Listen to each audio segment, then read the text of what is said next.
Agora, no Revista Justiça, Ética e Justiça, com o Procurador de Justiça, Roberto Liviano. Procurador de Justiça no Estado de São Paulo, doutor em Direito Penal e presidente do Instituto Não Aceito Corrupção. Doutor Roberto Liviano, seja bem-vindo. Bom dia. Bom dia, Sérgio. Bom dia aos ouvintes e internautas que acompanham a Rádio Justiça. Vários assuntos para tratarmos e começamos com a lei contra o stalking, doutor Roberto Liviano. Foi sancionada? Foi sancionada, é uma nova lei que se junta, um conjunto de medidas, um conjunto de iniciativas que visam proteger as pessoas nesse mundo tão complexo da internet, o mundo virtual, o mundo digital, né? Nós tivemos há não muito tempo o advento da Lei Geral de Proteção de Dados, né, que traz algumas facetas importantes de proteção jurídica, e agora no último dia 31 de março tivemos aí essa sanção desta nova lei, né, a Lei 14.132, que protege as pessoas que são alvo da chamada perseguição, né? A chamada perseguição ou stalking, né? Esse é um fenômeno que é conhecido, que vem, infelizmente, ganhando força, que vem ocorrendo com uma certa frequência, especialmente neste nosso mundo em que as relações virtuais, em que as relações digitais, elas se intensificam cada vez mais. Desde o advento da internet, essas relações, elas se intensificam, se ampliam em todos os campos, né? Por exemplo, hoje nós temos até regulado por lei o exercício da telemedicina, né? Especialmente nesse período de pandemia, de isolamento que nós estamos vivendo, foi regulado por lei esse exercício da telemedicina para que haja a possibilidade do acesso a este serviço pelas pessoas com a proteção da saúde das pessoas. Mas não é só isso, a mobilidade das pessoas se tornou mais fácil, mais competitiva com os aplicativos, as hospedagens, né? E uma série de outros serviços de alimentação com o uso da tecnologia, dos aplicativos, através da internet. Tudo isso traz benefícios, o avanço tecnológico traz benefícios, traz conexões entre as pessoas. A Primavera Árabe trouxe movimentos em diversos países que tinham a bandeira da democracia nesses países, ou seja, a internet conecta as pessoas, né? Conecta para o bem e, infelizmente, também conecta para o mal. Muitos crimes são cometidos, muitas violações são cometidas. Infelizmente, tem aumentado muito o número de fraudes, o número de golpes digitais, em que pessoas têm quantias desviadas, os sistemas de segurança são vulnerados, existem as quadrilhas que capturam o WhatsApp e assim pedem dinheiro aos contatos das pessoas, e os mais diferentes esquemas criminosos, infelizmente, são cometidos também com o uso da tecnologia. E não só isso, pessoas são perseguidas, são ameaçadas, têm a sua privacidade invadida, perturbada, né? Atento a isso, portanto, há essa modificação na nossa legislação. É um projeto da senadora Leila Barros, né? E recebe sanção. Essa conduta do stalking é punida com uma pena de 6 meses a 2 anos de reclusão, e essa pena pode ser aumentada de metade se a vítima for criança, for idoso, se for utilizada arma, se for cometida por 2 ou mais pessoas, e se for dirigida a mulher pelo fato de ser mulher. Ou seja, você tem uma série de regras colocadas ali visando essa proteção em relação ao stalking. E é interessante que nós pensamos, quando lidamos com o direito penal, sempre pensamos nas pessoas, na dimensão natural, nas condutas, no mundo natural, realístico, mas a lei ela deixa muito claro que essa perseguição ela pode ocorrer em todos os campos, em todos os níveis e, naturalmente, dentro do campo digital também. Ou seja, nós estamos falando de uma proteção que se apresenta ao cidadão quando o crime é cometido dentro do ambiente do Instagram, dentro do ambiente do Facebook, do Twitter, através de e-mails, por mensagens diretas, pelo LinkedIn, né? Basta que haja esse objetivo de perturbação, de invasão, né? De ataque à privacidade, né? De ataque à pessoa querendo perturbar a sua liberdade. Nem é necessário que haja propriamente uma ameaça, mas que haja esse objetivo de perturbar a privacidade, de termos atos invasivos, quer por mensagens diretas, quer por e-mails. Basta que essa situação aconteça com a publicação de postagens, inclusive no perfil da vítima ou de terceiros, né? Pode-se tentar expor, pode-se querer expor a privacidade da vítima, fazendo publicações, comentários, mandando mensagens, agredindo a pessoa da vítima diretamente ou indiretamente. Ou seja, todas essas situações, elas estão abrangidas nesta nova lei. Óbvio que você não resolve o problema, é impossível resolver os problemas, mas digamos que nós temos aí um instrumento de proteção a mais para punir aqueles que acham que atrás dos teclados, atrás até de perfis falsos, podem impunemente agredir, atacar as pessoas, dar vazão aos seus ressentimentos, que são, na verdade, pessoas extremamente covardes, né? Temos aí mais um instrumento que é colocado nas mãos das autoridades para que haja a prevenção e combate a esse tipo de criminalidade. Já que estamos falando de uma lei que foi sancionada, vamos para outra do dia 1º de abril agora, nova lei de licitações, doutor Roberto Liviano. Quais as novidades para a punição a quem comete fraudes?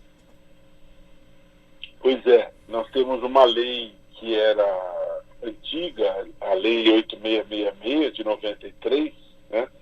E aí temos uma nova configuração de todo este regramento. Sempre é importante destacar, falar a respeito disso, do porquê da importância de um instrumento legal, detalhado, qual a razão, qual o sentido disto, né? Quando você fala em lei de licitações, você está querendo assegurar uma competição entre aqueles que pretendem contratar com o poder público, que seja honesta, que seja honrada, que seja íntegra, que seja transparente, ou seja, dar iguais condições àqueles que pretendem contratar serviços ou fornecer mercadorias, para evitar o jogo de cartas marcadas, né? Para evitar que o compadre seja beneficiário de uma contratação. É necessário que assim nós procedamos para que a primazia, a prevalência do interesse público seja o princípio sempre prestigiado. Portanto, precisamos da lei de licitações para garantir esta contratação com lisura, com transparência, com honradez, né? Quais são os pontos que eu acho que merecem destaque nesse rápido comentário, nessa rápida conversa aqui? Nós temos, do ponto de vista punitivo, uma reconfiguração da lei de licitações. Antes tínhamos ela como uma lei penal especial, com punições para algumas condutas que eram consideradas graves, e agora nós temos uma incorporação de tipos penais ao Código, né? Temos a criação, na verdade, de um novo capítulo que se incorpora ao Código Penal. O que isso significa? Significa que, na aplicação da lei, você vai fazer uma análise sistematizada, uma interpretação sistematizada desta lei dentro do contexto do Código Penal. Esse é um primeiro ponto. Então, nós temos aí uma reconfiguração do tipo de norma que pune estas fraudes. Estamos inserindo esses crimes dentro do universo do Código Penal. Não se trata mais de uma lei especial ou extravagante.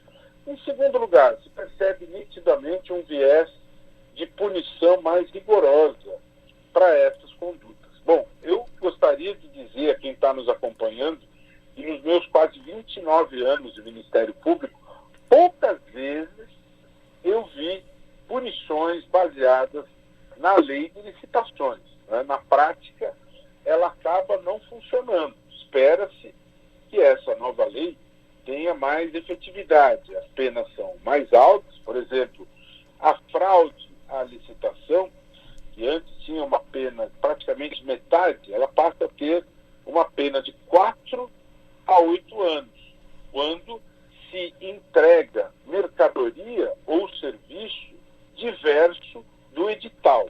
Né? Então, é a chamada fraude à licitação. Também uma pena significativa para quem afasta licitante, né? Com uma pena de 3 a 5 anos. Né? Então, você tem punições mais contundentes, mais graves, mais sérias, e você tem incorporação destes crimes como um novo capítulo do Código Penal. Outra coisa que merece destaque: quando o administrador ele procede dentro das regras do jogo, procede aquilo que se considera uma regularidade formal, entende-se que ele tem direito ao assessoramento jurídico da advocacia pública na sua defesa em eventuais acusações. Isso se coloca de maneira clara, de maneira nítida, em relação a essa nova lei de licitações. Outro ponto também que merece destaque, são pontos críticos, a meu ver. Em primeiro lugar, o excesso de regras e de detalhamentos. Né? E esse é um ponto que, historicamente, é um ponto complicado, problemático, quando se fala em matéria de combate à corrupção. Quanto mais regras, quanto mais detalhamentos, quanto mais dificuldades você cria, você pode estar criando um ambiente propício para a prática da corrupção. O ideal são as regras mais fáceis, menos detalhadas, menos complicadas. Então, o excesso de regras e de detalhamentos pode estar gerando um caminho complicado, gerador de corrupção. Como que isso se resolve? Tudo vai depender da maneira que concretamente essa lei será interpretada. Como se sabe, o direito é uma ciência de caráter interpretativo. Vamos ver como que a justiça vai interpretar esta lei. Um último ponto que eu quero destacar: nós temos aquele antigo dilema, quando você fala em assegurar o melhor do ponto de vista do interesse público, você precisa de alguns parâmetros. Né? Historicamente, você tem a questão dos melhores preços. Né? Em algumas hipóteses, você tem a notória especialização. Muito bem, a crítica que se faz, inclusive, especialmente em relação a essa nova lei, é que mesmo com os avanços que ela procura trazer, dando poderes para a infraestrutura de controle, os tribunais de contas, os auditores, é a falta de liberdade para o administrador de contratar o melhor para a administração, fazer um desenho de contratação melhor. Mas essa questão do desenho da contratação melhor sempre é complicado, porque se você vai procurar esse desenho de contratação melhor, qual o parâmetro usado para isso? Como garantir a prevalência do interesse público sem critérios claramente desenhados na lei? Esse é um eterno problema. Vamos para mais um assunto, doutor Roberto Liviano. Um juiz não pode julgar um processo envolvendo parentes em até terceiro grau, mas não foi isso que aconteceu em Floriano, no Piauí? Pois é uma regra elementar e intuitiva. Eu penso até, Sérgio, se nós formos indagar alguém que está fora do mundo do direito, se é razoável que você tenha essa situação de um juiz apreciando um caso que envolva o filho, que envolva o neto, que envolva o parente, alguém tão proximamente ligado, mesmo que a pessoa não tenha formação jurídica, responderá de bate-pronto que não, que essa é uma situação inaceitável. E de fato é. É inaceitável para quem tem bom senso, para quem tem senso de integridade e de justiça, e do ponto de vista formal, do ponto de vista jurídico e processual, isso é vedado, né? Porque um dos elementos em relação aos quais se assenta a distribuição da justiça é a imprescindível imparcialidade, né? Por isso também que nós temos aquela figura simbólica da deusa Têmis com a venda nos olhos, né? Significando que ela distribui justiça sem saber quem ela está julgando, que ela vai apreciar o caso independentemente de quem seja o destinatário da decisão, né? Então, para haver justiça, é necessário que haja imparcialidade. É necessário que o julgador vá decidir o caso sem ter previamente qualquer ligação que possa contaminar, que possa prejudicar esse juízo isento, equilibrado, esse juízo justo que se espera do julgador. E o caso que foi bastante divulgado essa semana, nos últimos dias, ocorrido no Piauí, um juiz mandou soltar o próprio filho, acusado de um crime, né? Salta aos olhos a barbaridade de uma situação como esta. Salta aos olhos que isso viola os princípios mais elementares de justiça, salta aos olhos que isso desrespeita o ordenamento, salta aos olhos que esse juiz descumpre as regras de conduta inerentes ao juiz. Esse juiz, obviamente, tem que ser responsabilizado. Não só essa decisão não pode sobreviver em relação ao processo, mas este juiz, obviamente, pouco importa qual seja o nome dele, esta conduta deste juiz precisa ser examinada pelo Conselho Nacional de Justiça e ela necessariamente deve receber a necessária punição, porque é inadmissível que tenhamos situações como esta. É necessário que o Conselho Nacional de Justiça cumpra o seu papel. Para isso que ele foi criado também. É para planejar, é para regular e é para punir.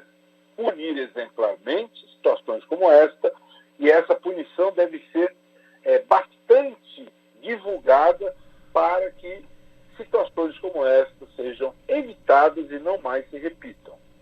Doutor Roberto Liviano, estamos com o tempo bem apertado, mas eu gostaria que o senhor comentasse conosco. A Controladoria Geral do DF, do Distrito Federal, quer 100% de transparência nas secretarias até o fim de 2021.